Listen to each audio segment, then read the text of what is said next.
Հունվարի 29-ին ոստիկանության պետի առաջին տեղակալ Հունան Պողոսյանի գլխավորած հանձնաժողովը սկսեց ընդունել տարվա ընթացքում ոստիկանության ստորաբաժանումներում պարբերաբար անցկացված մասնագիտական պարապմունքների առաջին ստուգարքները։ Ստուգարքներին մասնակցում էին ոստիկանության Երևան քաղաքի վարչության ենթակա բաժինների պետերն ու Զվարթնոց օդանավակայանի գծային բաժնի պետը։ Ամենայն պատասխանատվությամբ մոտենալ ստուգարքներին։ Սա է ոստիկանության պետի պահանջը եւ գործնական պարապմունքների ստուգարքային հանձնաժողովի առջեւ դրված խնդիրը հստակ էր ոստիկանության բաժինների պետերի ցուցաբերած արդյունքները դիտել որպես մասնագիտական պիտանիության չափորոշիչ։ Ստուգարքների ամփոփումից հետո հանձնաժողովը կներկայացնի համապատասխան վերաբերմունք մասնակիցների մասնագիտական գիտելիքների վերաբերյալ։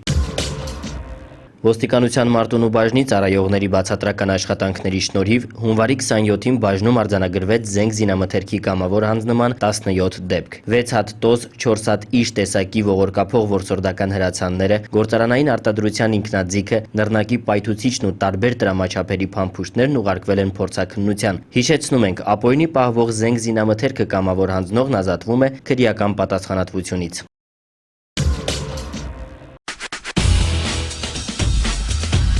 Ըստ ոստիկանության օպերատիվ հաղորդագրությունների ամփոփագրերի հունվարի 27-ից 29 ընկած ժամանակահատվածում հանրապետությունում արձանագրված մարմնական վնասվածք հասցնելու 14 դեպքերը բացահայտվել են։ Բացահայտվել է գողության 10, խարդախության 5, կողոպուտի, յուրացման, հարկերից խուսափելու եւ դրամանենգության մեկական դեպք։ Նախկինում կատարված հանցագործություններից բացահայտվել է մարմնական վնասվածք հասցնելու 2, գողության 9 եւ խարդախության 1 դեպք։ Անցած 2 օրվա ընթացքում հանրապետությունում արձանագրվել է ճանապարհատրանսպորտային 7 պատահար, ինչի հետևանքով 10 մարդ ստացել է տարբեր աստիճանի մարմնական վնասվածքներ։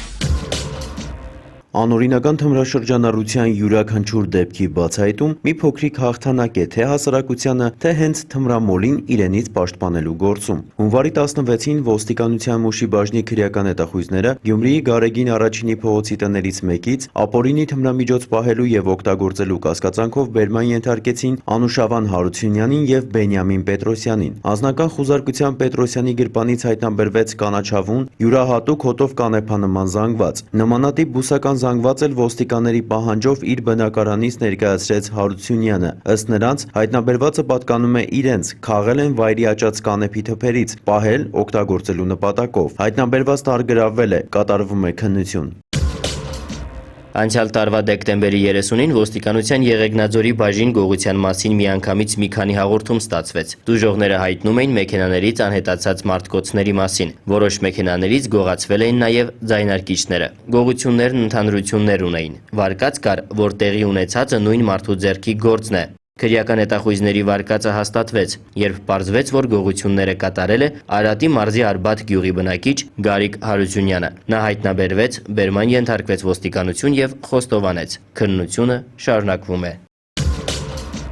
Ոստիկանության Երևան քաղաքի վարչության կրտսեր խմբի թափուր պաշտոններում ծառայության անցնելու համար հրավիրվում են 18-ից 30 տարեկան արական սերիային քաղաքացիները, ովքեր անցել են պարտադիր զինվորական ծառայություն, ունեն առնվազն միջնակարգ կրթություն, անձնական հատկանիշներով, առողջական վիճակով եւ ֆիզիկական պատրաստականությամբ ունակ են կատարելու ոստիկանության ծառայողի պարտականությունները։ Ոստիկանության Երևան քաղաքի վարչության բարեկապահակետային ծառայությունում նոր կազմավորվող կինոլոգիական ստորաբաժանումում ծառայելու համար հրավիրվում են նաև շներ վարժեցնելու եւ խնամելու ունակություններ ունեցող անձինք, ովքեր համապատասխանում են վերը նշված պահանջներին։ Ցանկացողները կարող են աշխատանքային օրերին ժամը 9-ից 17-ը դիմել ոստիկանության Երևան քաղաքի վարչության կադրերի եւ անձնակազմի հետ տարվող աշխատանքների բաժին։ Հասցեն Երևան Խանջյան 51, հեռախոսահամարներ 59 62 99, 59 62 03, 59 62 20։